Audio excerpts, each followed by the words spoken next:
तुम्हाला माहिती आहे का, याला करा केळी बोलतात, की जे आपण अक्षय तृतीयाला विकत आणतो.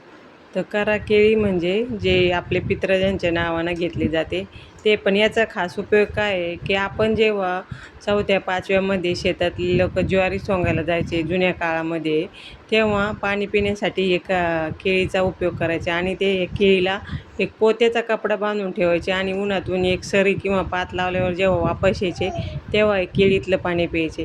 तर ही केळीचा इतका छान उपयोग होता ना, की ज्यांच्या नावाने आणते त्यांच्या आत्म्याला शांती मिळाली की नाही ते नाही माहीत.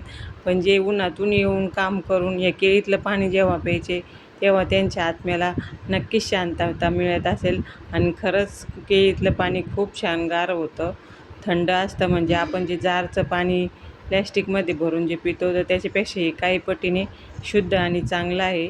घरात माठ वापरतात, पण आम्ही केळीच भरून ठेवतो आणि त्याचंच पाणी आम्हाला दिवसभर पुरतं.